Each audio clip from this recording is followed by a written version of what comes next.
Well, thank you for joining Public Webinars by Frappe. I am Babita and I'm the marketing executive here at Frappe, and I look after public webinars and other stuff. So, in case anyone has any webinar related inquiries and request for upcoming webinars, can shoot me a mail at babita@frappe.io. Coming to our session today, we have Wolfram with us from Phamos. Phamos is one of our trusted partners, and he's an open source enthusiast, and he believes in step-by-step scaling a business and scaling the growth eventually. So today he's going to take a session on how ERPNext and Frappe helps business grow from scratch. He will be telling us different tools and maybe recommending us a few books as well to scale your business. And he's also going to share some real world insights from open source success stories that he solves day in and day out at Phamos. So over to you, Wolfram. Let the audience know what you're going to cover, and yeah, we can. Babita, thank you very much for the introduction. I will quickly pull up my slides so we can go through these.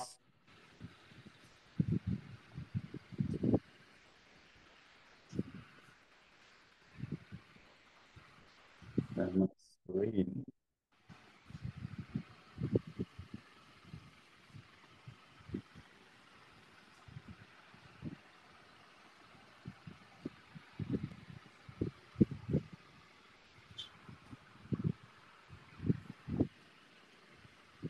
Good. Is my screen visible? Yes, it is. Just the white page. Perfect. So a white page is often what we want to start with, going into ERPNext implementations. And I've done quite a few in the meantime. I personally have 8 years experience with the framework. And in this presentation today, I would like to share a little about my experience and what I see with many requirements from our clients. How can we approach such an implementation? How can we approach such a often very big and complex project? So again, hello to you all. A few words about myself.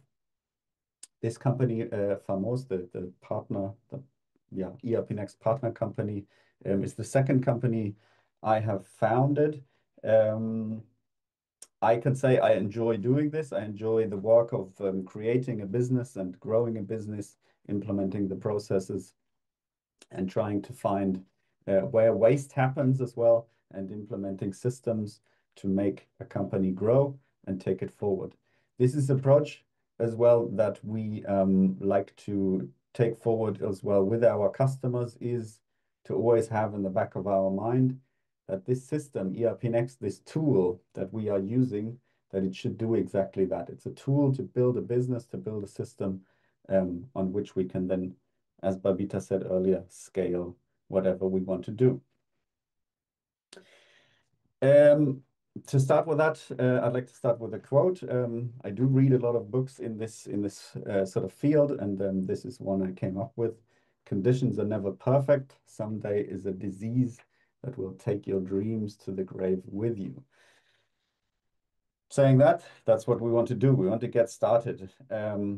It's important that we think about the idea that we have. And the biggest challenge, I would say, is to actually get this idea out of people's heads.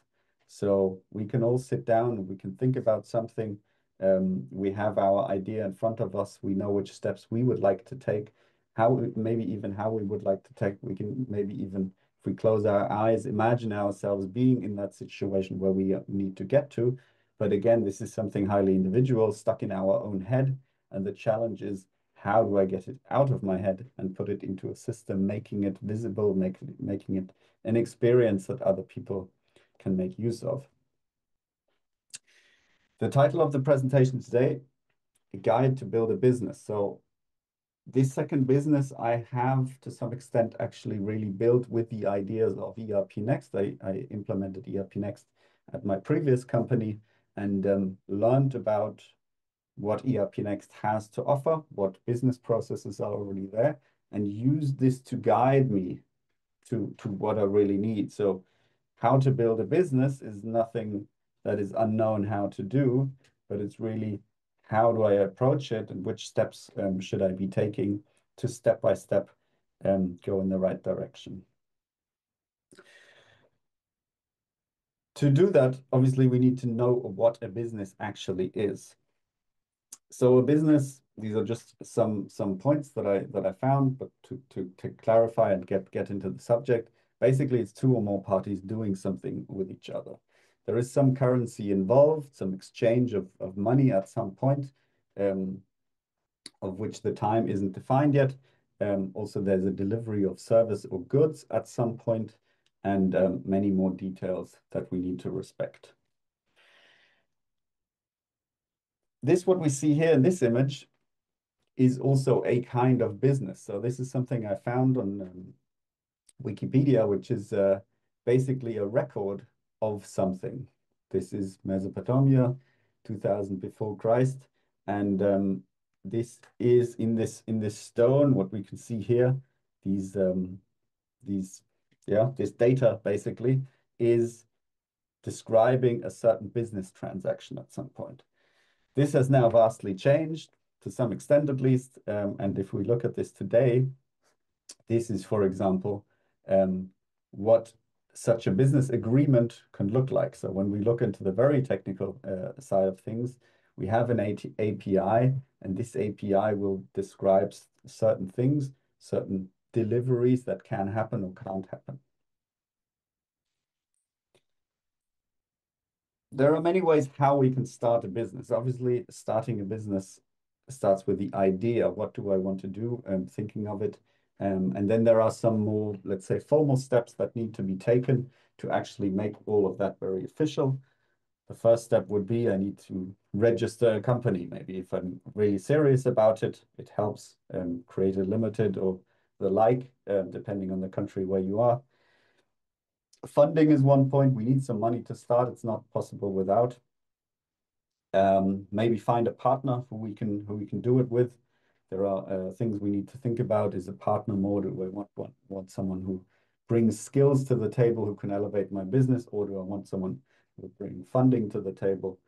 I need to be able to sell the idea. What I mean here is basically I have to market my idea, right? I have to get it out of my own head, and make sure that other people are interested in whatever I'm trying to sell.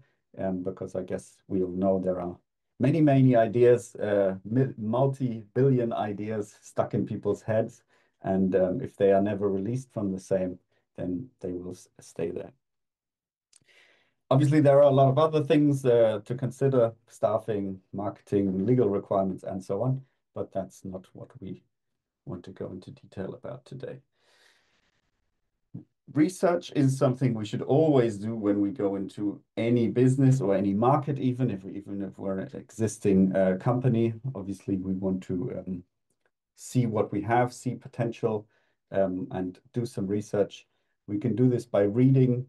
This can be magazines within the field of within the industry, talking to people, sharing ideas, getting industry contacts. A lot of sharing as well, sharing information, going to trade fairs and so on. And then keep trying and trying again. So this is something I've learned as well, needs to be emphasized. It is obviously a lot of hard work. All of you entrepreneurs in this webinar today know how difficult it is to actually come up with ideas and then stick with these ideas and shape them just as they need to be in regards to how the clients or the interest reacts to what we want to do, and just that we keep trying doing this. So here I would like to emphasize and then push everyone as well to be brave and go forward and do it. So this is a key thing, is really starting on your idea, following up with it, giving yourself some time as well to push through the hard times, because obviously the first steps we take, they in the least cases get direct feedback, especially financial feedback. So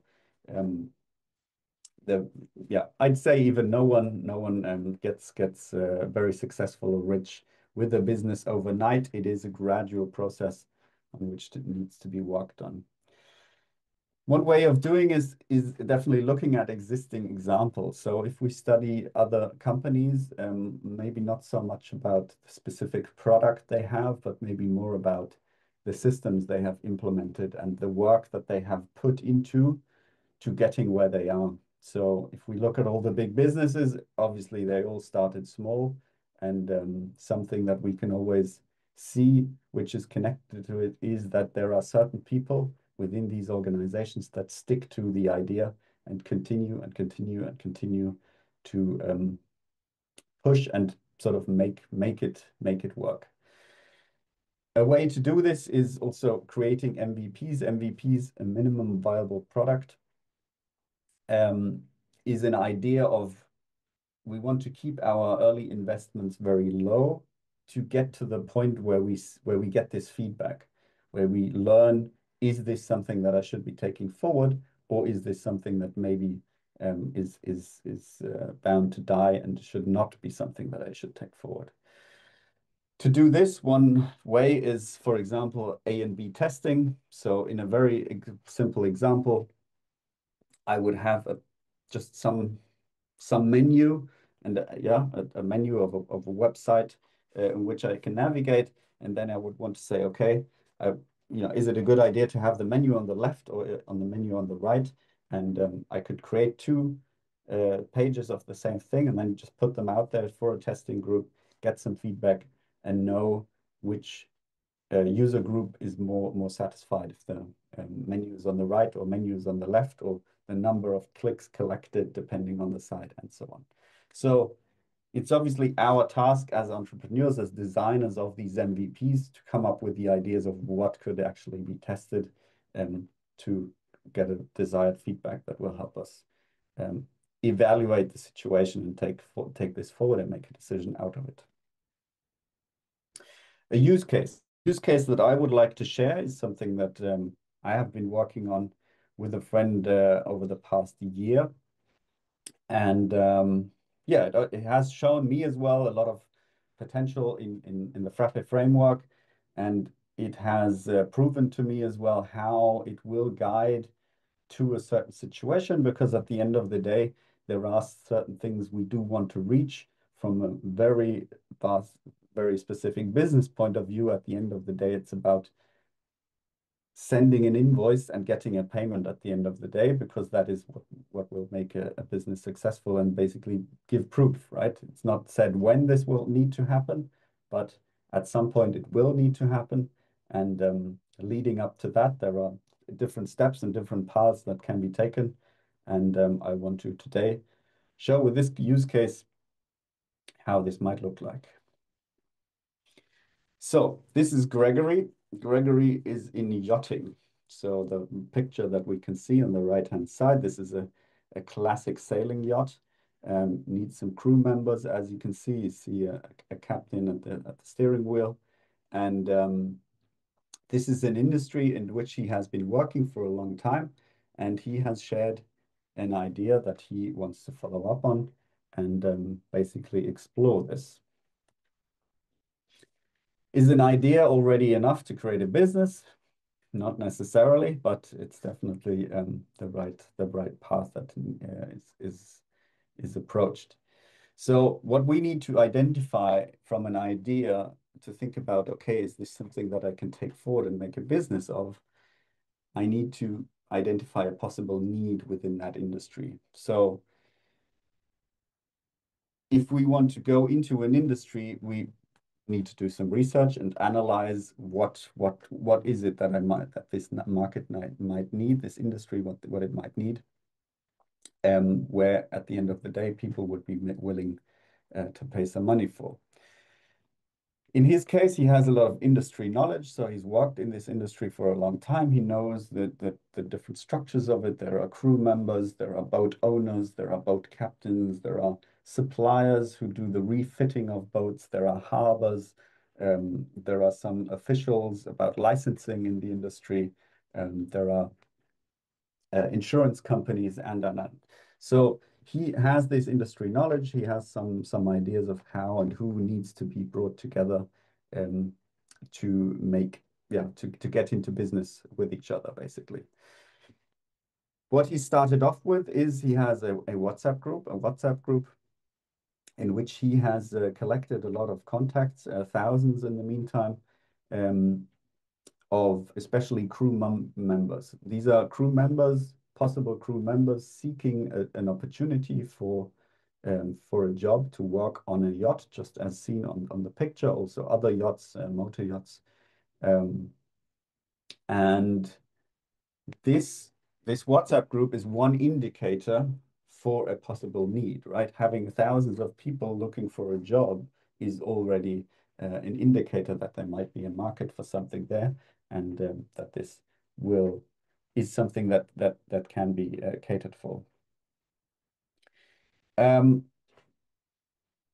Also, he has beyond that, he has industry contacts, so just friends in the industry, people he used to work with, knowing what these other parties also need. So friends of his are captains, for example, and he can always talk to them and share information to find out what they might need, how this party can be supplied for.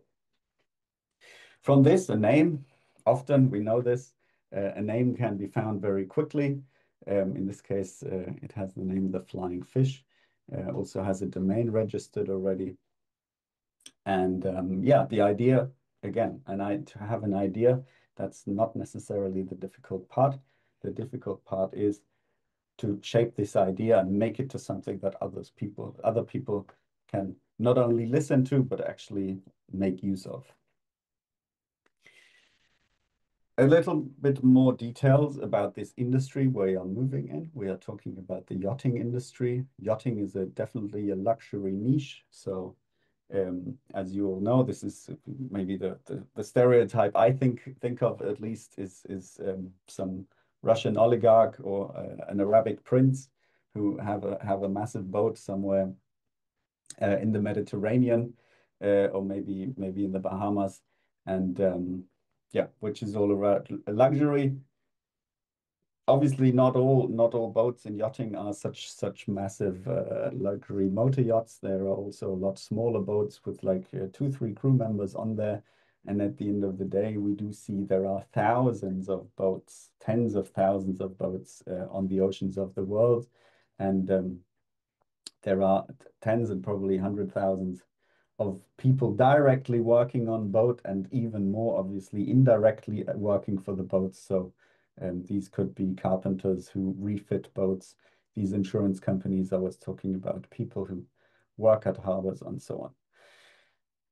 The yachting industry by itself, it has very little digitization. The reason for this is that so far, and this was up until the point of Starlink, it was not so easy to get an internet connection on a vessel which is out in the ocean. There are models we have learned from other customers in the industry that, for example, offshore parks also have antennas emitting 3G, 4G signals that can be picked up. But again, this is then in a very sort of dense area of an ocean. For example, the channel between the UK and Europe. This is an area where you might find a mobile connection, but then again, this is not really vastly offshore out in the ocean. And since Starlink, it is possible to actually have an internet connection more or less stable around the globe. This opens a lot of opportunity in this industry. So everything we know of from what is able to be supplied in cities, for example, delivery services and so on, all this functionality which needs this fast-paced information, this can now also be available on any vessel in the world. A further opportunity in this industry is through the luxury. Obviously, there is a lot of money in this industry. So most of these boats, they come at costs of several million US dollars, and easily cost hundreds of thousands in maintenance every year. So there is a lot of money in that, and building a project within that realm and knowing that there is such funding is a welcome opportunity. The industry itself is fairly small, as in they're well connected. Everyone knows each other. There are sort of the hotspots of the industry, certain harbors, um, which people go to regularly. Um, and there are not so many manufacturers within the industry and so on. Also, yeah, because it's so niche, yeah, that again is an opportunity. Information can travel very fast, and also there are not necessarily so many parties to be connected. So all in all, this is a kind of very unique challenge by itself. Also, the industry, though, has unique challenges. For example, the fact that it is offshore. So that brings certain aspects to the industry, which the most of us who work on land, it's just not part of our day to day. For example, the fact that our day at work will end on the ocean, and there is no going to leave work and go home and spend my evening in the peace of with my family. That, for example, is not an option. And let's say, in comparison to someone who's driving a truck, for example, he can still stop his truck, right, and sleep in a hotel bed, something like that. Also, that is not actually something that is possible in this industry because they are stuck on this boat for sometimes weeks. And this brings, yeah, very individual challenges to the industry. And now what? We have all this knowledge now. I hope all of you have learned a little bit about the yachting industry. Um, and now we want to see how this is all connected somehow to ERPNext, to Frappe Framework, and the opportunities that might be connected to it. Another quote from a book. Highly recommend this book. Very, very good in thinking about these MVP solutions as well. James Clear, Atomic Habits. The quote goes, "You do not rise to the level of your goals, you fall to the level of your systems." So what we can understand from this is we will always fall back to our systems, right? Because as soon as we lose the top performance, we will go to our sort of weakest link of our own systems. So we really want to focus on strengthening these weakest links. And this is something where I can personally say where a Frappe framework is a very good place to start. Why? The framework itself, speaking the word itself, the framework gives us a certain frame in which we can move. And this system for itself is already very, very good. It takes care of a lot of functionalities that with other systems need to be built with a lot of time spent. Here are some features that we could use straight away from this framework, being the website module, the blog module, which is sort of kind of part of it, web forms that can be created to collect information. There are newsletters which can easily be configured, and there's a knowledge base which can quickly be used to distribute and share information. And we'll look into some of these points and examples shown how this could be used. So for first, we have a website module. So ERPNext, as anyone of you who's using regularly, a Frappe system can be created on Frappe Cloud within some minutes. And a website module, if you know your way around the system, I would say in half a day, 4 hours time, you will be able to create something that is usable. Purposely, we can see this is not super pretty, but also this just follows the MVP concept. This here on the left side is the desktop view. You can see the image is a little off, but at the end of the day, we said, okay, the crew members who will basically be using this app mostly, they all will be opening this on a mobile phone. And on the mobile phone, this actually looks quite nice and shapes into. So we didn't really spend too much time in detail investing in this. Everything you can see here is basically all just configuration. So this is no code applied and just used standard Frappe functionality at this point.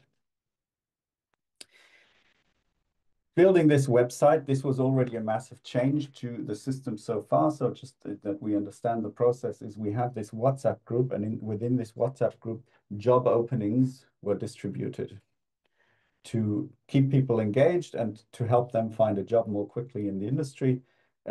But these were very sort of scattered and just sort of randomly collected from all sorts of different sites, and then the link shared. Also something that ERPNext does, or Frappe Framework does very nice.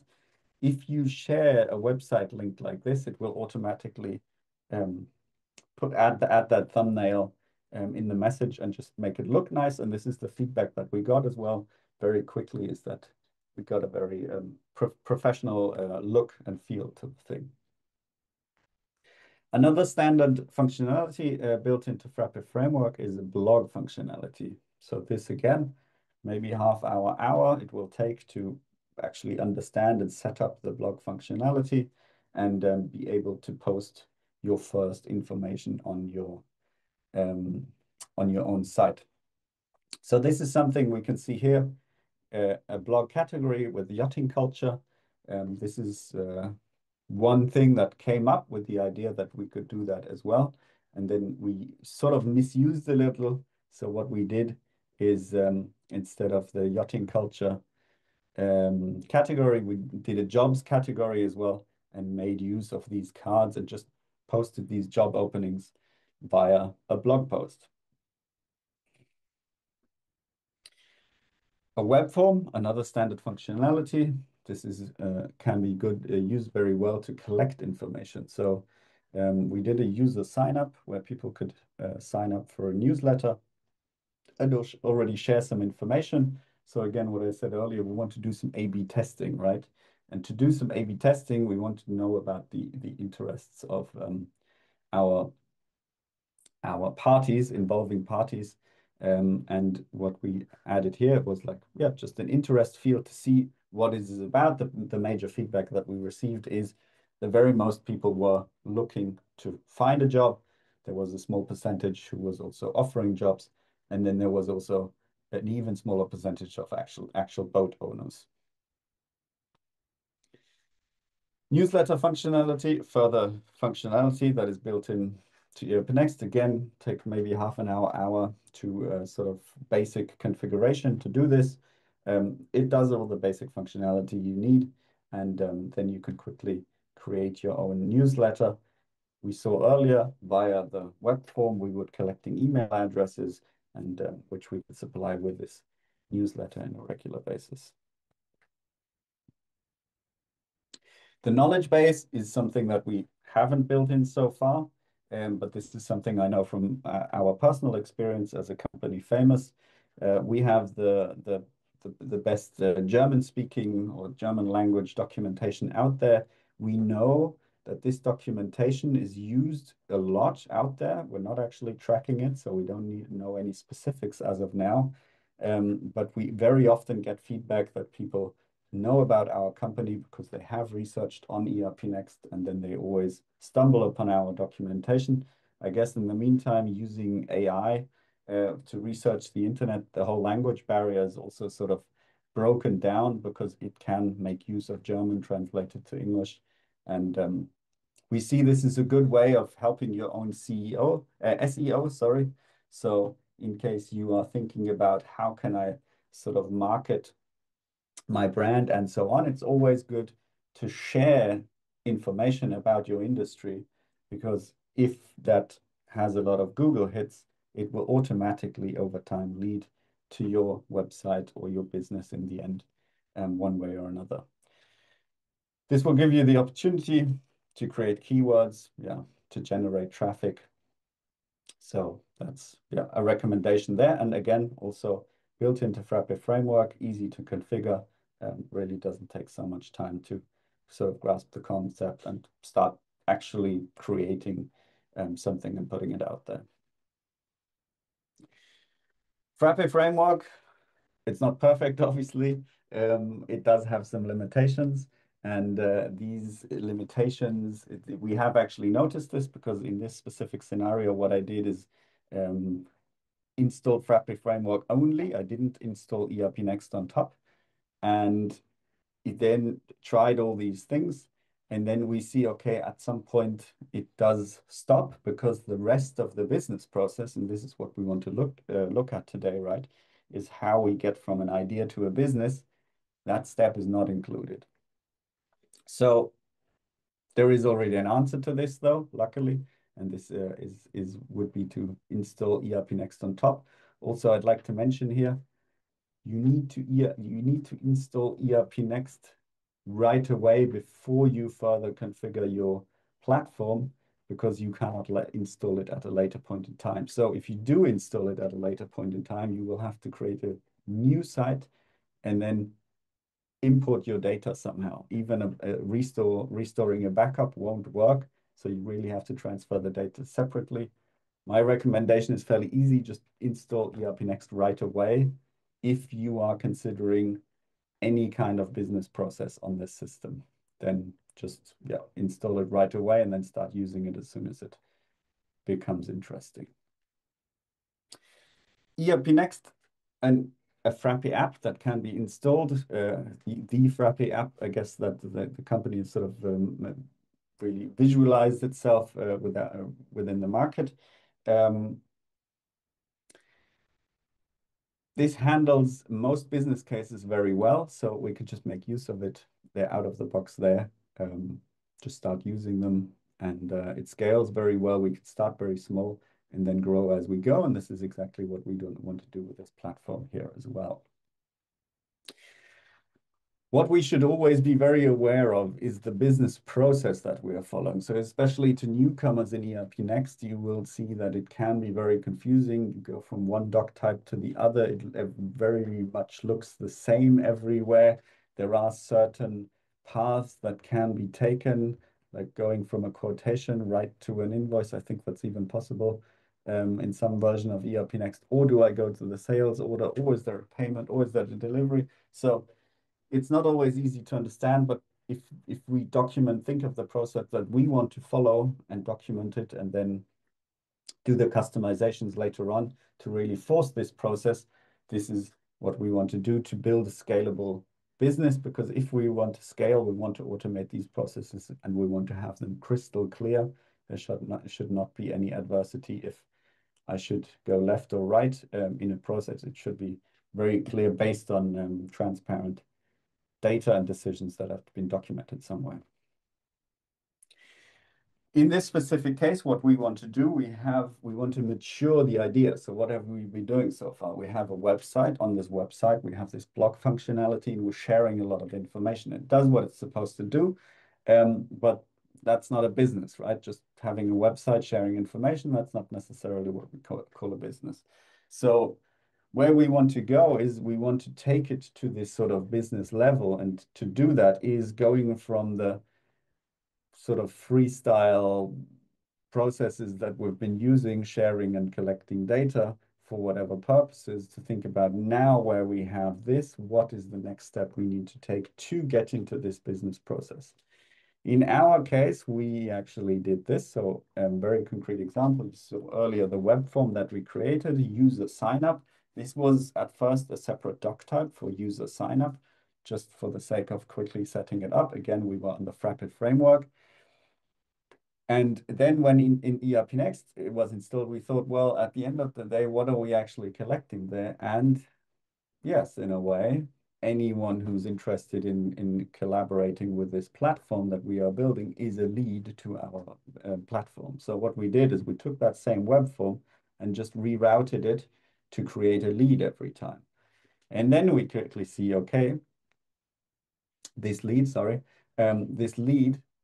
already has a lot of follow-up information that will then be useful to us on further taking this lead down sort of this sales pipeline, which will lead to an invoice at the end and help build the business.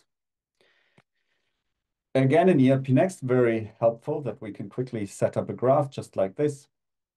Data and metrics is obviously very important for our steps to evaluate how we are developing. We can see this is declining a little, and to sort of take the next steps from there, make the next decisions from there.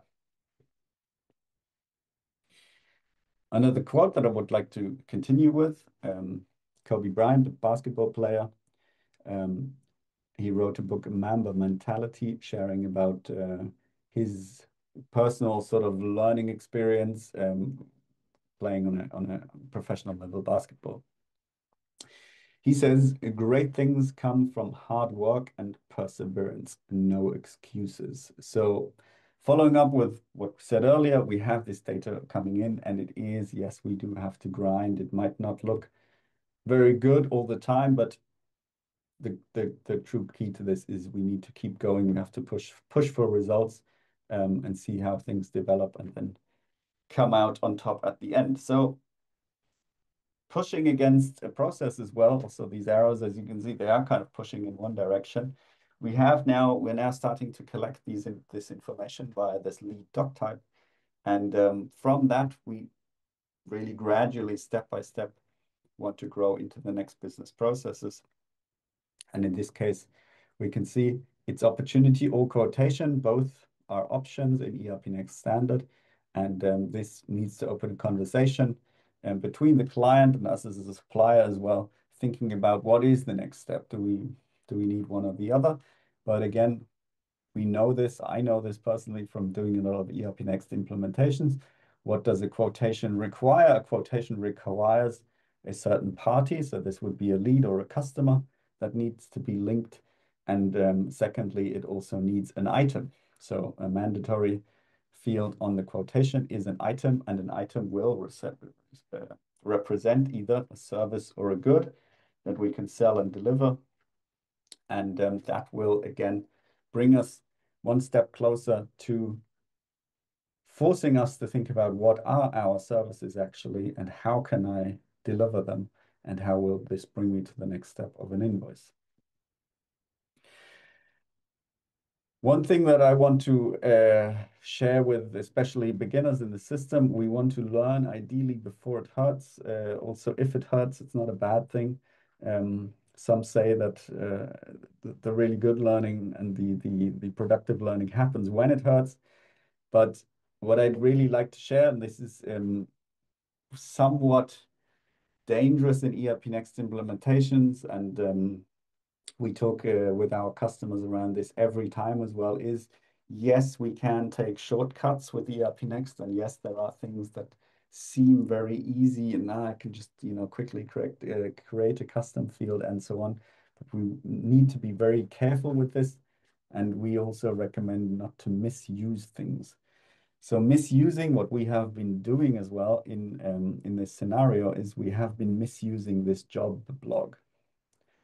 So what we did is we created this category jobs, as mentioned earlier, and used these cards just because they look nice and they have most of the functionality, and put in the job application, the job opening directly in this. With the experience that I have on ERPNext, I know that this is nothing that can be done long term. This was nice to kick things off, to have some visibility, to show people in what direction this project is going. But to then further really build and scale on that, we need to rethink and redesign a little. Basically, what we want to do is create a job portal. So the blog functionality, it just has some limitations because it's a job, a blog basically, and not a job portal. So for this job portal, we were thinking what we need a search really, we need a filter. Not everyone's looking for a captain's position, for example. So I want to be able to filter for some positions, and also it will build appeal. So it should look a little nicer, a bit more professional, because anyone who looks closely obviously will identify the blog as an actual blog, what it is, and to be able to move away from that. Something I like to do, and what I highly recommend, is also we want to find examples, existing examples in the system that we can make use of, and just copy these things, right? This is the great thing about open source as well. Also in an earlier introduction slide, I shared what we want to do is just find examples where it already works. This is an example that we found. This is part of the HRMS app. And you can create job openings. By the way, this is something which, again, works more or less out of the box. We use it with very little customizations in our own organization as well. This, what you actually see here right now, is on our website. And it has all the basic functionalities. and can be used more or less right away. And this we took and said, okay, basically we want to have this, but the difference is, you can see here, company Phamos, we are not looking for employees to work for our own company, right? In this scenario of the flying fish, what we are looking for is we are looking to share job openings which come from other companies, from these boats, from these vessels who are looking for crew personnel. So we found it's kind of what we want, but not exactly what we want. Here comes the great thing about open source. We can just look how it's built, where it's built, what functionality has been used, what has Frappe been thinking, because we see Frappe has thought of most of the things already. So let's make use of that and see where we can take it from. We went to GitHub, got it from the source code, and basically copied it to make our own version of it. We just called it job vacancies in this scenario, and when we go back, we can see, took over most of these things. What we liked about the blog functionality, however, was the way the cards looked like. So these cards, we thought the blog cards, they looked a lot nicer. So what we did is we more or less copied these blog cards to also have the image on there. So we combine these two things, we merge them together. We now have the filters on the side, which we can use, and yeah, have the postings showing how the search functionality works a treat. Yeah, this is where we are at the moment with this project. So this job vacancy board has been built, and it has been a lot of fun building this process as well, finding how do we get from Frappe Framework and just functionality, um, structuring where we want to go, what data do we actually need right now, how do we need to collect it, how do we need to shape it, and then finding these steps into the business world of things where these processes are already existing, and where we go from Frappe Framework to ERPNext. So I personally have a lot of fun building such projects just like this one, and I hope you do too, and can just encourage you to move forward with these two products, Frappe Framework and ERPNext. Thank you very much. We have some time left for some Q&A, and Babita, I would quickly pass over to you, and then we can go into that, I guess. Thank you.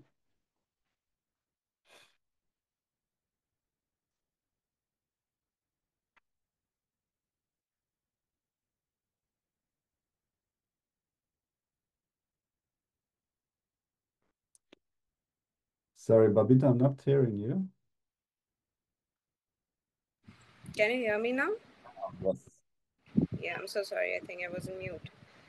So, I was saying I completely agree to what you said and how you began it with. I mean, ideas, they stay stuck in your head unless you sit with them and take action. And it doesn't happen overnight. You rightly said that, and it needs a lot of research and a lot of patience to when you actually see it grow. And overall, great storytelling, Wolfram. You took us through a cycle of starting with an idea to implementing it with using ERPNext. And right, as you mentioned, there are certain limitations, but uh, ERPNext, it being completely open source, it gives us that control and that transparency and the freedom to improve it. Something many ERPs doesn't even come close to. So with that, we have a small 3 questions poll for our audience. So I'll request all the audience to take a minute and answer to that poll so that we know what and where they are stuck. So I've launched that poll. It's just 3 questions, so please answer.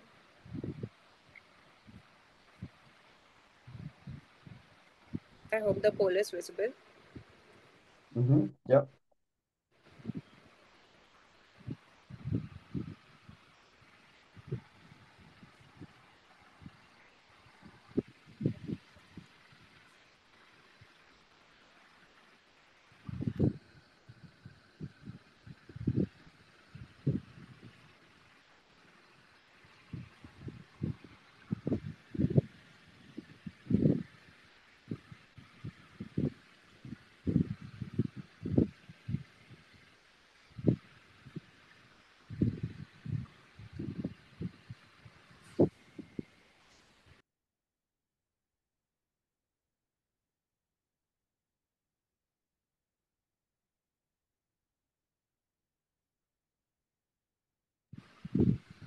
Okay, 1 more minute and then we'll close the poll.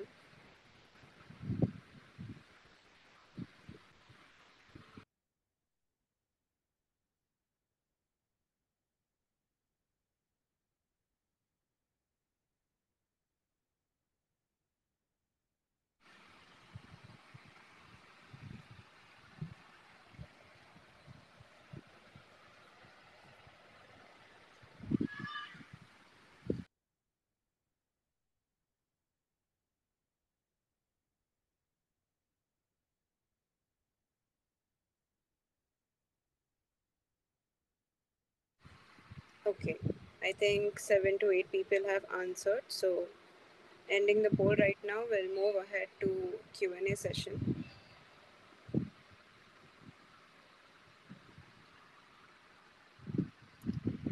Okay. So coming to the Q&A, there are some questions for you. Salim is asking, how would you go about uh, taking an old historical data into ERPNext if the client does not want to reference the old system every now and then? Would you like to answer that? How would I go about that? I would always start with the process that needs to be covered with that data, and then identify where does this data start to become interesting and where does it stop to be interesting. And then from that idea to draw up the process and say, like, look, these are the steps where it's needed, and are we like what we ask the question, and this is something that should happen with the client together, is think about, do we already have a use for this? Like, is this something we could ideally use productively? And then go ahead, import that data to be able to run that, sort of isolated process. And that's a big part of it, is isolating these single processes and then rather afterwards identifying what data is needed to run this process. All right. Salim, I hope that answered your question. If you have further questions, please feel free to unmute or even drop it in the chat. Ricky is asking, is this job functionality from Phamos open to be used by other companies? Yes. So we develop everything we do open source. Our customers also, unless they choose not to, in this specific case, it is open source, can be found on GitHub as well. Search for the flying fish on GitHub. You will find the repository where this goes. Uh, People, please drop in your questions or unmute yourself and talk. We do not see a lot more questions in the chat. Mayur, would you like to say something? Yes, Bobila, actually you have said that it's open source and for the flexibility and lots of customization, but as a non-technical user, uh, certain limitation is there. So if it's a ready-made module, suppose guess that ERPNext is ready-made module, then my question is that is enough for the small business or SME that they don't need to customize and they're ready to use compared to SAP and Odoo. That's difficult. That's difficult to answer. No, it's not difficult to answer, but there's a decision that needs to be made. Is ERP Next for itself has all standard business processes included already, and there is not so much customization necessary to use these processes. That is something that can be done just by UI customizing, hiding some fields here, setting some permissions, and then you can run this system. But we must know that we will then be running the process exactly as ERPNext wants us to. And the trouble is, smaller companies often work very individual and sort of very chaotic, and they will have a hard time adapting to this sort of very generic and fixed process. On the other hand, bigger companies who would implement SAP, for example, they do have very streamlined processes.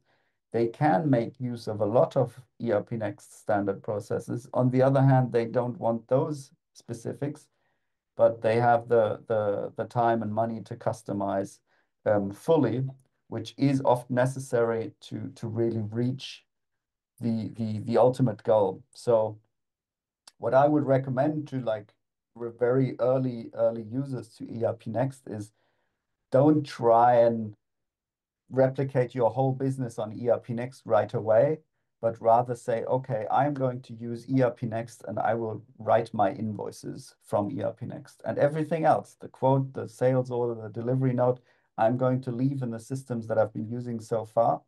And I will continue to create these sales invoices for, let's say, three months up until they really work exactly the way I want them to. And only then move to the next doc type, which will often then sort of fall in place automatically, because then you might notice, okay, because I've answered all these questions on the sales invoice, I won't have to answer them again on the delivery note. Correct, correct. Okay, And that's a good. yeah, continue. No, I said there that's a good recommendation. I think we have to start with specifically dog type. Then we have to move other dog types. It's, it's good. Yes, yes, because I can add to that. One of the very difficult things is like ERPNext is very complex, right? There's a lot of things to explore, and that's just from a learning perspective, often way too much, because we need to do our day-to-day operations, right? We still need to run our business. We are still have to do some productive work. So it's better to just like learn slowly on these things and then have something that, one thing that works very well rather than having 10 things that only work half well. Smith, one more question. How much minimum employees are required to run the ERP Next for the small company? See, the entry is made by only employees only. So, what is your recommendation that this company has minimum number of employees there? A company who will want to use ERPNext in their day-to-day operation, Yes. I would say anything like it can be one person, but again, very limited to in the doc type use. But I would say on my experience, like the we have to ask ourselves why do we need this, right? And often it's this having centralized data and making sure that everyone has the same information at the same time. And that I would say starts from around 5 people upwards, that really can help increase productivity. Okay, fine. Thank you.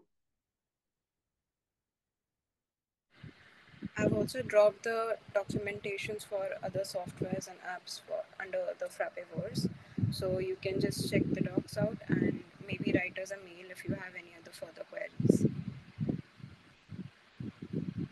I cannot see a lot more questions coming in, so assuming that there are no more questions, we can proceed towards the end of this webinar. And people who are people who have businesses around Germany can definitely get in touch with Wolfram. Wolfram, would you like to go back to your presentation for your last slide, or would you like to drop in your email right away here for people to get in touch with you? I'll drop it here in the chat.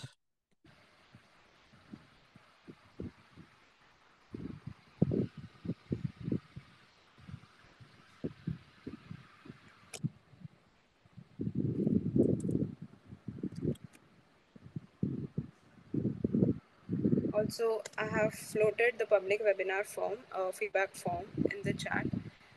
Please take a minute and fill up this form. It will help us to improvise the webinars better going further. And I think people who are starting up with scaling their business or even are confused and stuck where to begin with must have benefited from this webinar. And in case people looking for any implementation partners in Germany can get in touch with Wolfram, and if not, then they can explore the partners page for other partners in different regions across the globe. So thank you so much, Wolfram. We'll see you in the next webinar, everyone. Thank you for the invitation. Have a nice day, everyone.